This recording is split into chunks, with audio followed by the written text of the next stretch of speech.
Hi everybody, welcome to our session, Argument Introduction and Roadmap Presentation. My name is Bianca. And my name is Isabela. So we'll give you a little bit of a background about ourselves firstly. So I am an Australian lawyer that has been working in Spain for the last 2.5 years. I've been working with an international arbitrator, Juan Fernandez Armesto, primarily in investment arbitrations, focusing with state entities in commercial arbitrations or state actual countries in investment arbitrations. And now I'm going to be changing firms. Actually, I'm going to be working with White and Case in the International Arbitration Department in Madrid. And quickly, my involvement with the moot. For the last 3 years, I have worked with the US government's CLDP program. Basically, I started training the Sri Lankan teams, and now I'm training the Afghanis, and I've been part of this program for quite a while, and I love being a part of it. And prior to this, I actually represented Georgetown Law when I did my master's, when I did my LLM, and I went to Vienna on behalf of Georgetown in the Viz moot. And Isabela? So just a little bit about me. I am actually Brazilian, but I work as a lawyer here in Australia. I live in Sydney at the moment, and I work for Pinson Masons as part of their construction team and the risk advisory practice. In relation to my work here, most of the work that I do related to arbitration, of course, is related to construction and the energy industries. Before then, I was in Brazil. So 7 years ago, I moved to Australia. When I was in Brazil, I also worked in the international arbitration departments of the firms that I worked for. And my involvement with the Viz dates a while back, before Viz involvement started, I suppose. I actually bleeded for my university back in, I think 2011 was the first time that I did it in Vienna, and then 2012 in Hong Kong. Ever since, I coached different teams, including my Brazilian team, and last year I was co-coaching the University of New South Wales, who did really, really well and placed among the top 8 teams. Of course, these are the words of a very proud coach, but they did a great job, and we know that part of that is not only having great students, but also the support that they were given throughout the moot. So this video is partly to try and give you some of that support and a couple of tips from our time both pleading and coaching other teams, and we hope it's helpful. Great, so let's just get straight into it then. So basically, we're here to talk to you about your introductions firstly. The idea of your introduction is to set the stage for the arbitrators and to provide a real clear example, like a snapshot of what you're going to be speaking about for the rest of your presentation. An arbitrator needs to get, by the time they finish their introduction, they need to know very clearly where your arguments are going to go to. So we start by introducing ourselves. It's as simple as saying, members of the tribunal, my name is Bianca McDonnell, and I, alongside my co-counsel, Isabela, will be representing claimant. You can say the name if you want. Of the party.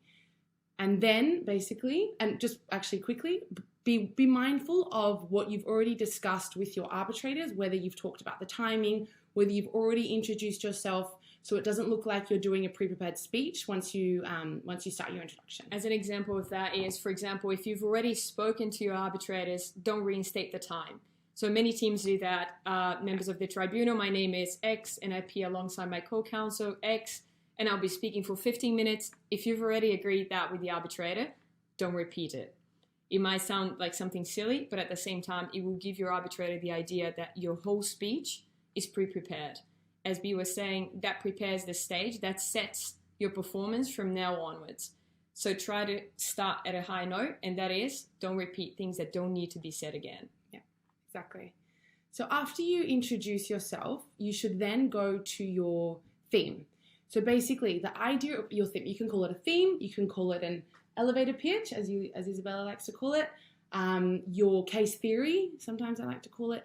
Basically, every lawyer in litigation, arbitration, when they're representing a client, they have an idea of how they see the dispute and how they see their client's case. So your objective is to convey this idea to the arbitrators and paint the picture for them of how you want your client to be represented and how you want the opposition's client to be represented. This is super important because you need to establish your case theory and you need to drag it throughout. You need to continually be reminding the tribunal of how you want them to see your client, because at the end of the day, they're probably going to forget exactly what you said, but they're going to remember the story that you've told them. So this is a fundamental element of how you tell the story to the arbitrator. Yeah, so on that point as well, it's important that you have that idea really fresh in your mind, both as a claimant or as respondent. And that's because whoever is starting, claimant or respondent, obviously has the advantage of painting the picture as they wish the arbitrator to have that picture throughout the next 13, 14, 15 minutes, for however long you're going to speak for. As the respondent or the claimant, whoever is coming after, depending on the agreed structure for the pleadings, that person also has a chance to start over. That's why that is so important from both perspectives, both the one that started and the one that goes after. You have what clean slate and the possibility to represent again that story to your arbitrator, portraying the same issue through a different set of lights. If this problem was that straightforward, that one side is that wrong, that side is that right, we wouldn't be having this argument in the first place. So remember that your argument right at the start has to be portrayed under the best possible light, bearing in mind that the arbitrators know where your weak points are, so don't pretend they don't exist. It's just not the time to address them when you're starting your introduction. And a few points on this. I think some clever things to do is, as Isabela was saying, so be aware of the case theory of your opposition. And if you're a very clever respondent or claimant in the case of procedure, you'll be able to twist their theory, their case theory. That can come in the form of either in your actual case theory, you could incorporate maybe words they've used or find a way to twist it, or as well in just throughout your presentation and in rebuttals, things like that. So I think the best way to show sort of like your wittiness and intellect is being able to take a theory or take keywords that are used by your opposing party and flip them on their head and use it to your favor. So keep that in mind. Just as one example, for example, just taking into account, I keep saying an example, for example, don't do that when you're pleading. Just taking into account claimant and respondent's first point on the jurisdictional side of things. For example, the claimant could start with, the arbitral tribunal has jurisdiction because the arbitration clause is valid. It could be as simple as that.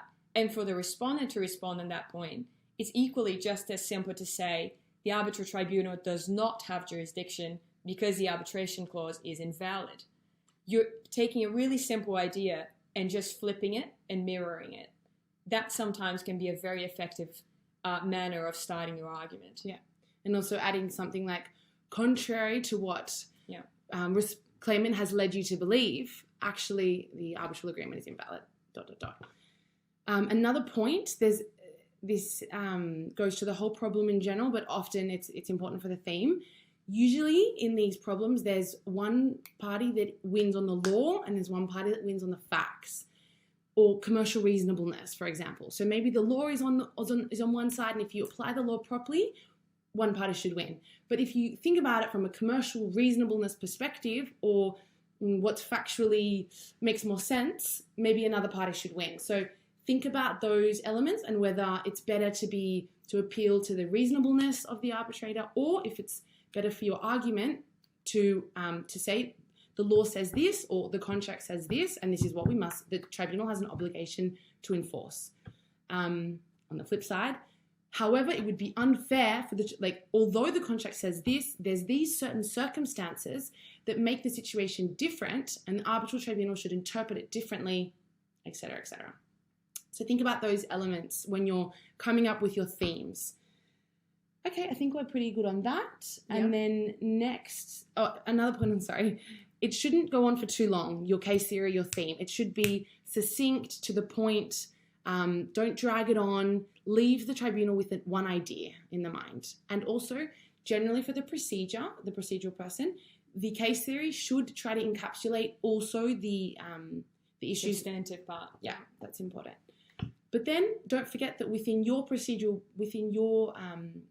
submissions, as like when you're talking as the procedural person, you'll have your own mini themes within each issue or keywords that you'll keep using and repeating throughout your presentation. Don't forget that it's also difficult for your arbitrators to just keep their attention span, for the whole duration of the pleadings. The more engaging you are and the less repetitive you are, the more likely you are to get his attention for the whole of your presentation at least. You're only responsible for your part of your presentation and to assist your co-counsel as much as you can. Those are the vital parts for you to drag the arbitrator's attention to you. So less sometimes in the moot is more. I would say that, to be honest, always in the moot, less is more. The fact that you have 10 arguments does not mean that you have to make 10 arguments to your arbitrator, because they won't have the attention span and you won't have the time. It's as simple as that. Learn to pick your battles and use the battles that you picked right at the start as part of your introduction. You're going to be talking, for example, as a claimant, I will be addressing 4 main issues. 2 of those issues will be addressed as part of the procedural issues, and 2 of those issues will be addressed by my co-counsel as part of the substantive issues. That's all you need to do.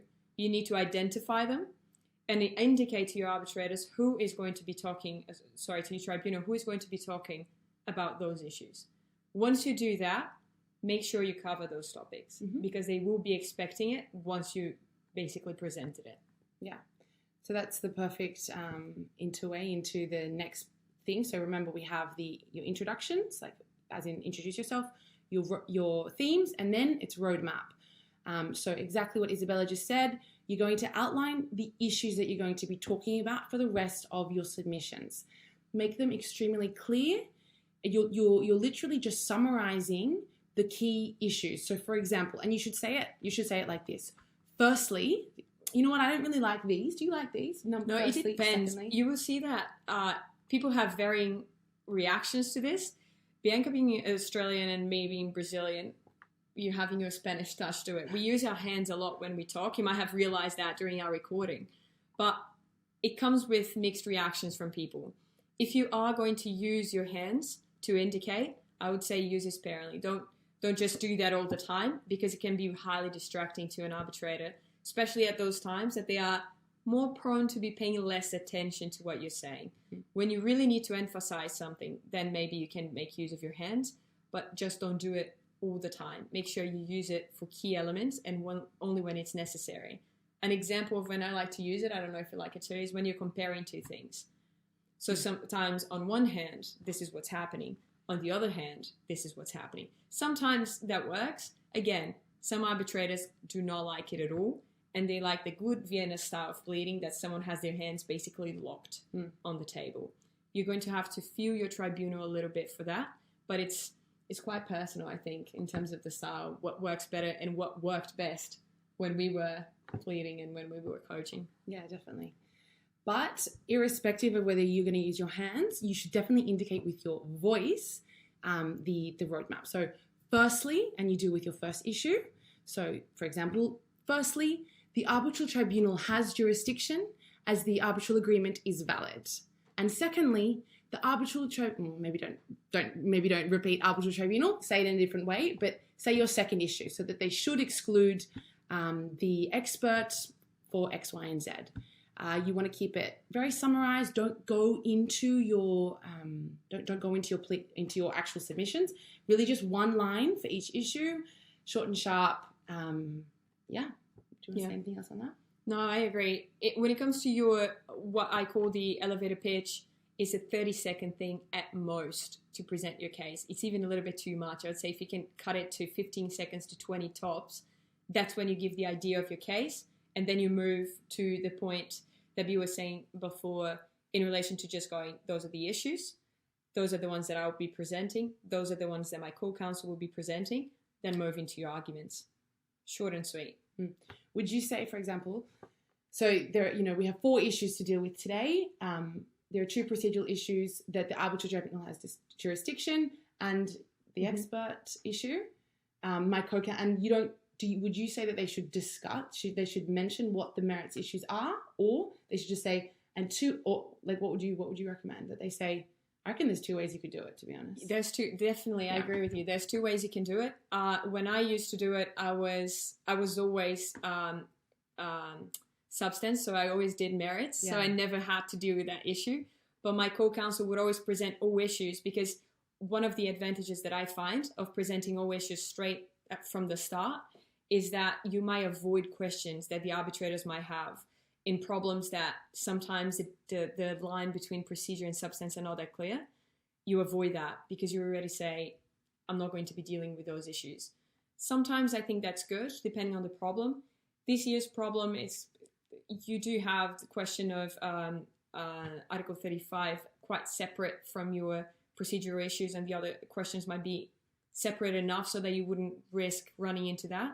But sometimes arbitrators like the safety of knowing already everything that is going to be discussed and then knowing the split. I think it depends. Mm-hmm.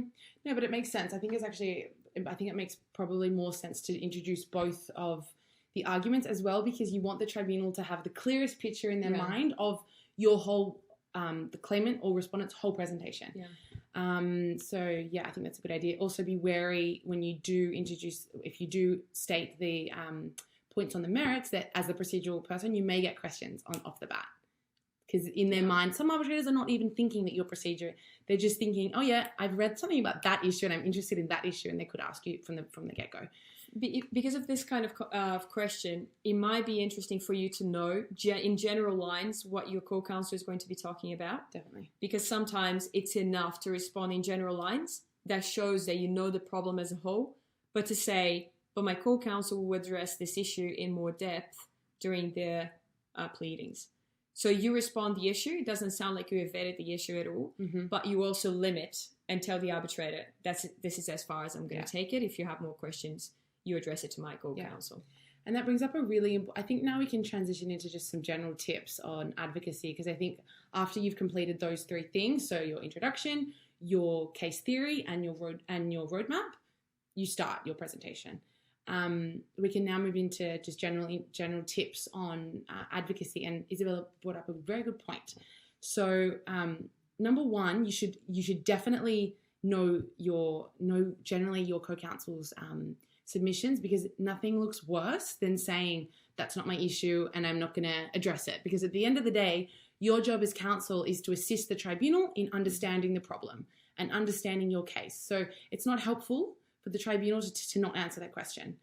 On that, it is also your obligation as counsel to manage your advocacy, your presentation. So don't let the tribunal take control of you. You have to be able to respond to their questions and satisfy them, but also manage it so that you get yourself back on track.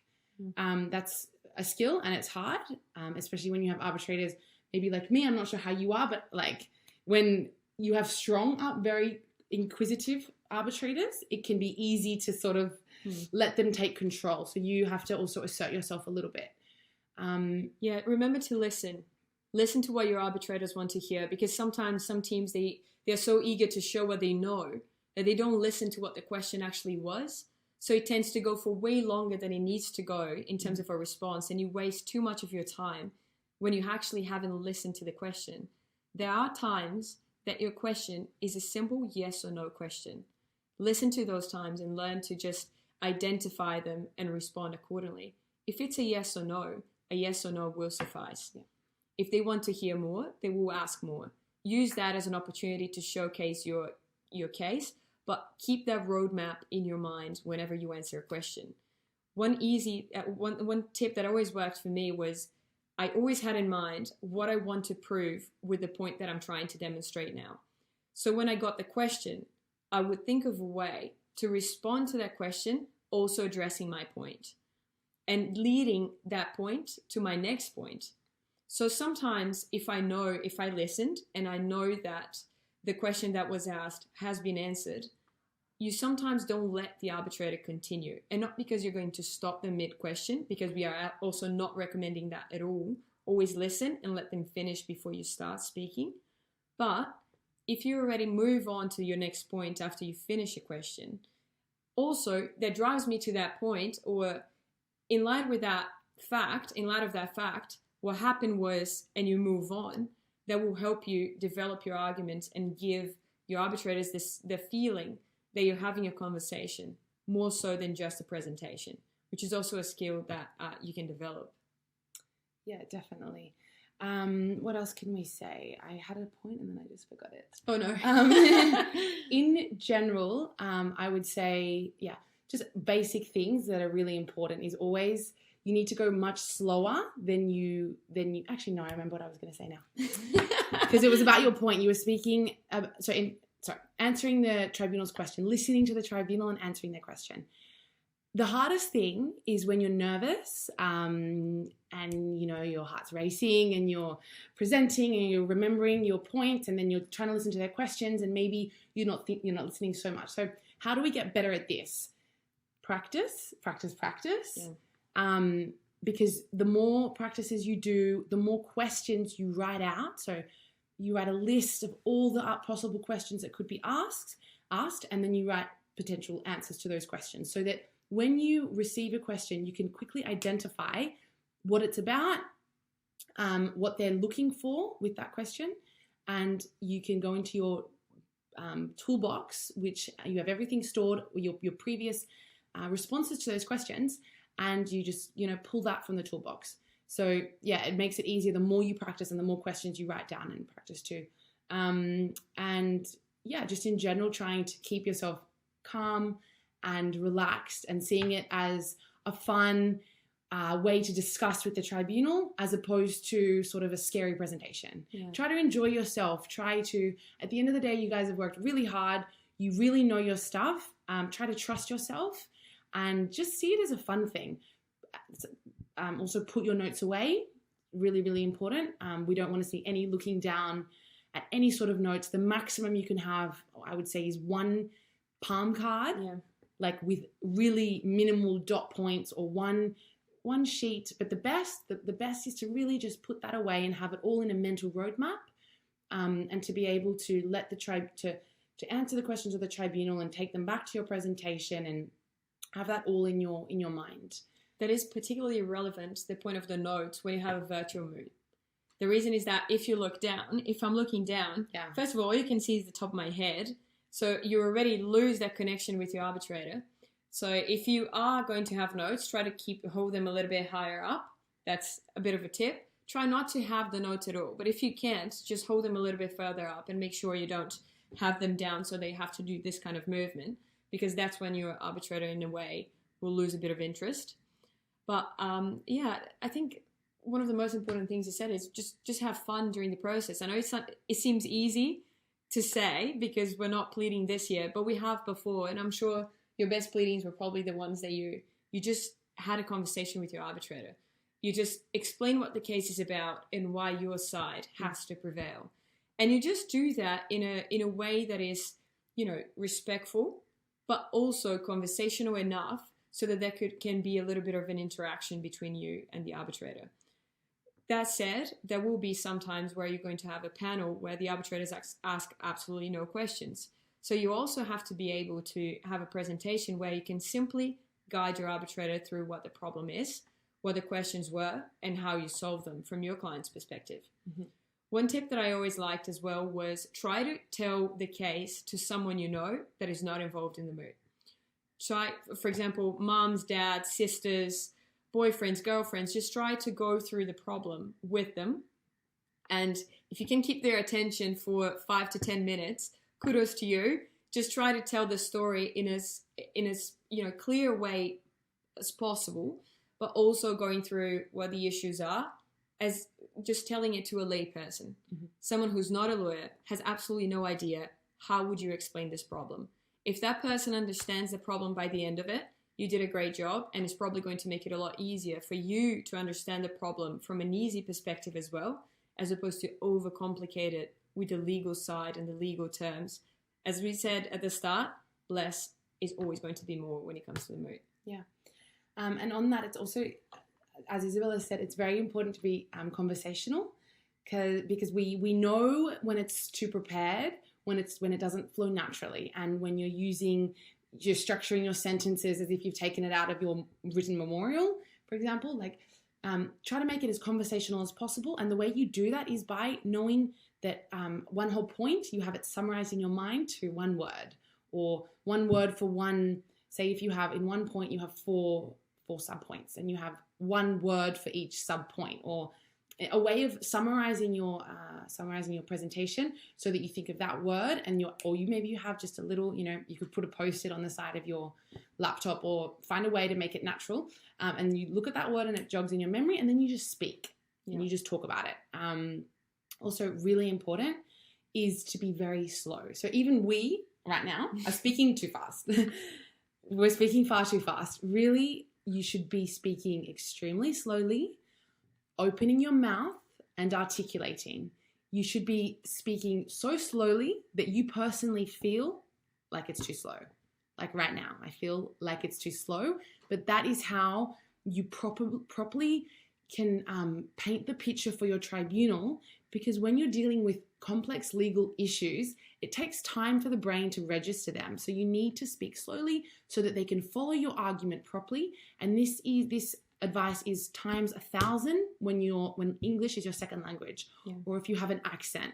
It is really important that you speak slowly, you articulate, open your mouth very well, you enunciate your T's and your D's at the ends of sentences, and you speak slowly and clearly. And to get help with this, you can look at past examples of Vismut finals, and you'll see how slowly they speak. It's not necessarily an engaging or entertaining kind of presentation. It is, as you were saying, it's really slow.